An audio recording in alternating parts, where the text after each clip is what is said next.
le cerveau de la RDC, c'est Piquel, le cœur de la RDC, c'est Bemba et la pointe de l'épée, c'est Wissa. Bonjour mesdames, bonjour messieurs. C'est le jour J du match des Léopards de la RDC contre les éléphants de la Côte d'Ivoire. Aujourd'hui, on aura la chance certainement d'évoquer l'avant-match des Fauves Congolais avec un ancien Léopard. Il connaît en tout cas le football et il va en tout cas analyser cette confrontation. Je vous rappelle que c'est le remake du dernier carré de 2015. Cette rencontre avait été remportée par la Côte d'Ivoire. C'est maintenant ou jamais pour les Léopards de faire une revanche. Bienvenue sur Kiff Morning Post TV.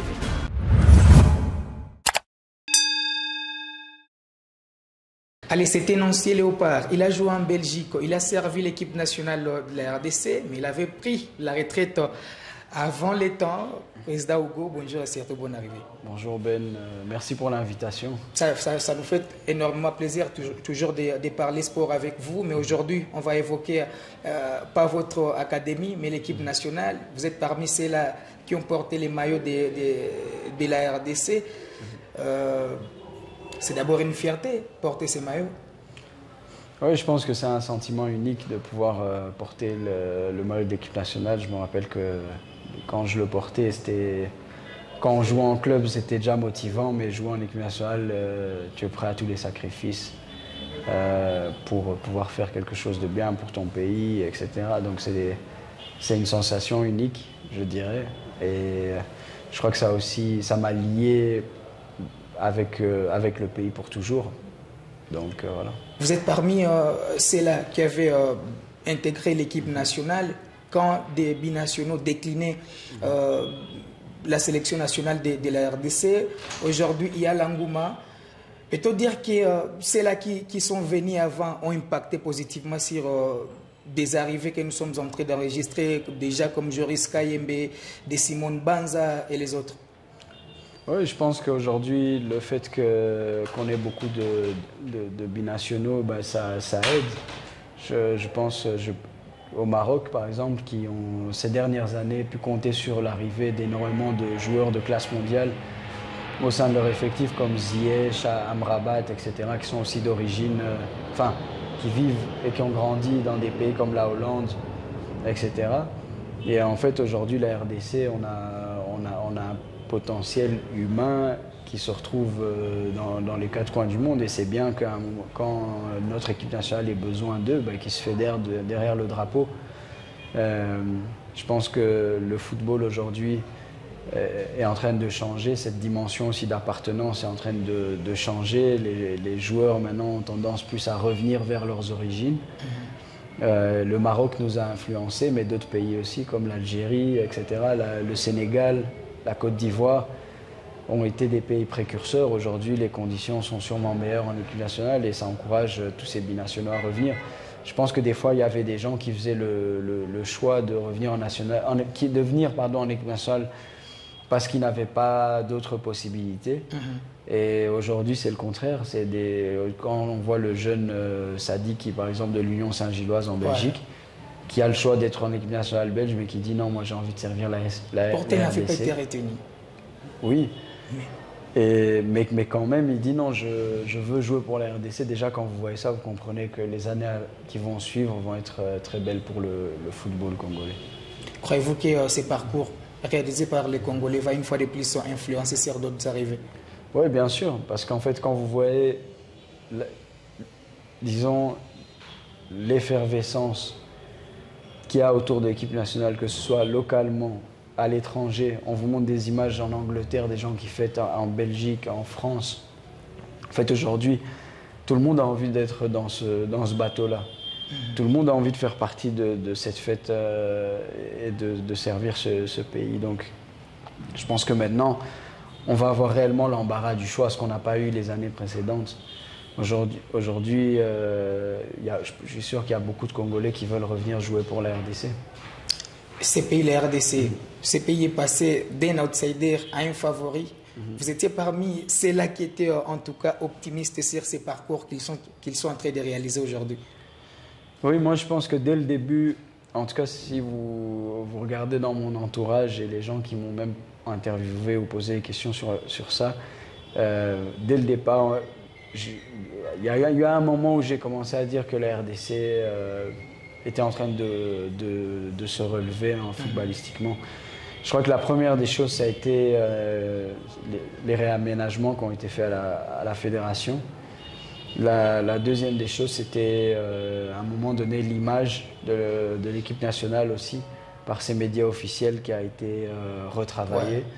Et donc déjà, quand vous voyez ça, c'est des indicateurs positifs, parce que quand vous voyez que l'image est mise en avant, quand vous vous exposez médiatiquement, ça veut dire que déjà, dans le détail et dans l'approche, vous devez soigner tout un tas de choses qui vous forcent à être à un certain niveau. Même au niveau de l'équipementier, des entraînements, de la manière dont vous allez conditionner votre équipe, vous êtes obligé d'être à un certain niveau pour que les consommateurs s'identifient en fait à ce que vous faites. Et donc aujourd'hui, je crois qu'il y a vraiment aujourd'hui cette cohésion entre les supporters et l'équipe nationale. Grâce à cette redynamisation de l'équipe nationale, je pense que les joueurs sont mis dans des meilleures conditions. Et tout ça, en fait, c'était des facteurs que j'observais. Et puis au niveau du jeu, tactiquement, aujourd'hui, on voit que l'équipe ne va pas et elle joue un football hasardeux. Il y a un projet de jeu, il y a une patience qui est là, il y a une manière d'aborder les séquences défensives, les séquences offensives. Moi, en tant que coach, formateur et personne qui suit dans le milieu du football, on voit quand il y a de la cohérence dans le développement du jeu d'une équipe. Et aujourd'hui, la RDC, elle a son plan de jeu, elle a sa manière d'aborder les matchs. On a un super impact physique, je le fais que le dire et le redire. Le peuple congolais, en termes de génétique, a une génétique au-dessus de la moyenne. Donc, en termes de force physique, on est au-dessus de la moyenne. Je le dis déjà depuis longtemps, c'était l'objet de mes présentations quand je suis allé convaincre les recruteurs de venir ici au Congo recruter. Je le disais déjà et je suis très content de voir que j'avais raison.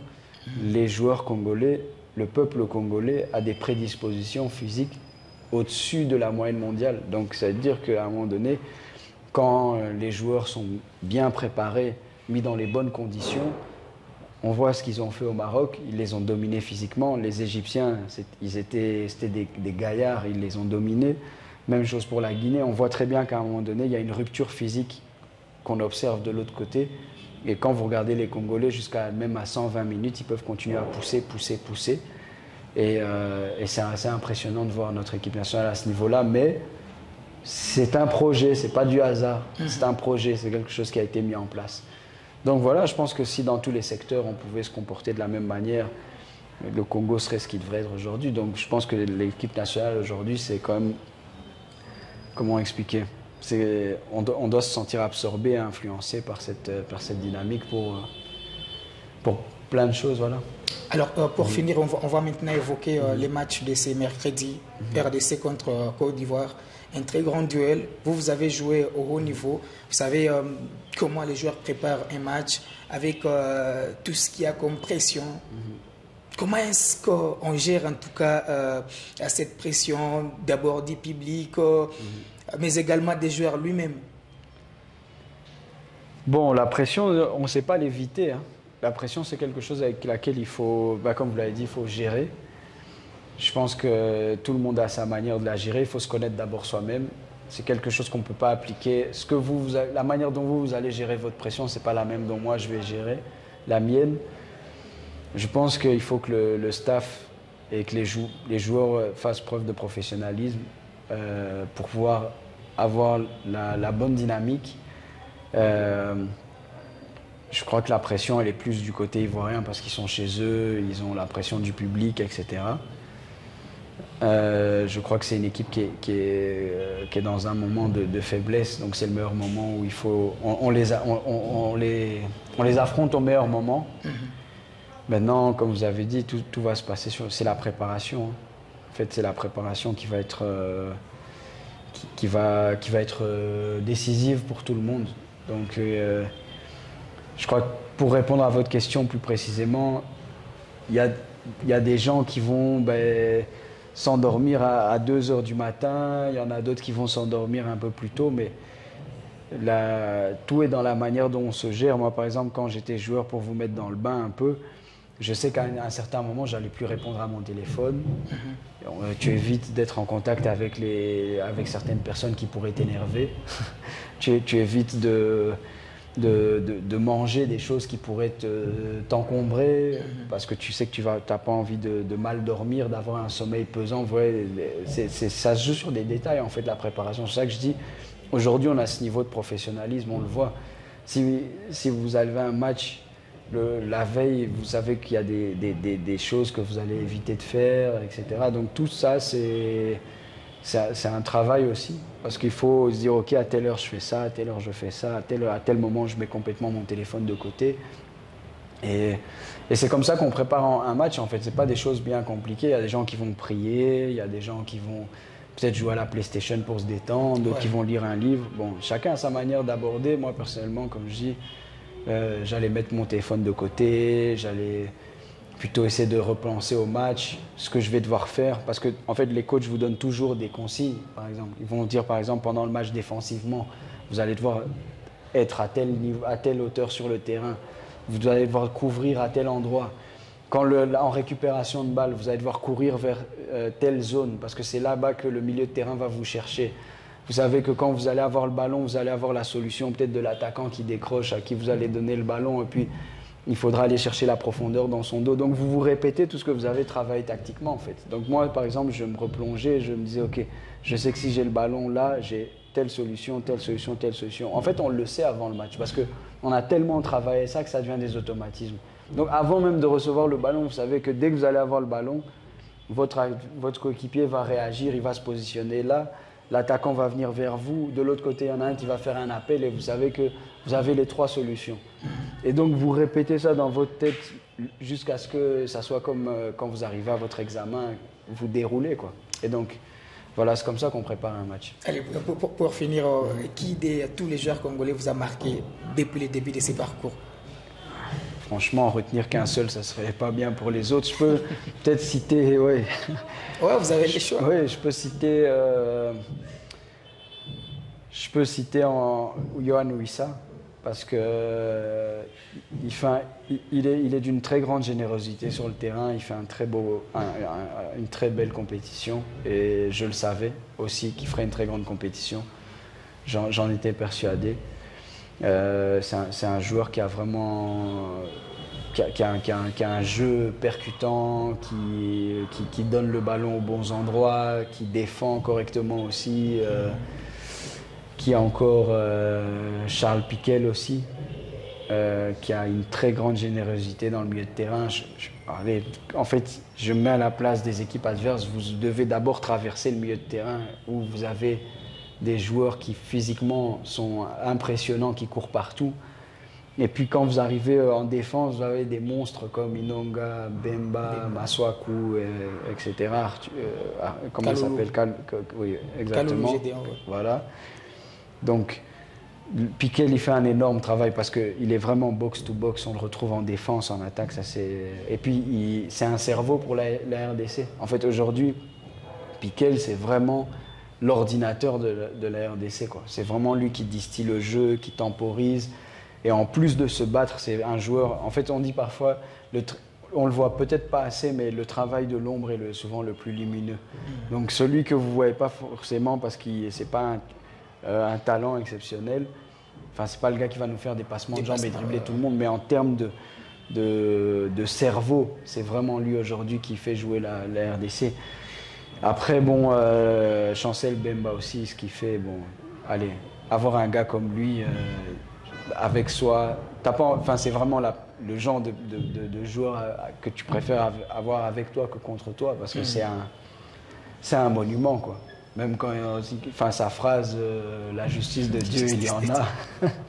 Aujourd'hui, voilà, c'est un monument, en fait. Lui, c'est le cœur de la RDC, donc je dirais... Le cerveau de la RDC, c'est Piquel. Le cœur de la RDC, c'est Bemba. Et la pointe de l'épée, c'est Wissa. Merci beaucoup, Président Ogo. Ça a été un plaisir. Merci. Pour moi aussi, c'était un plaisir.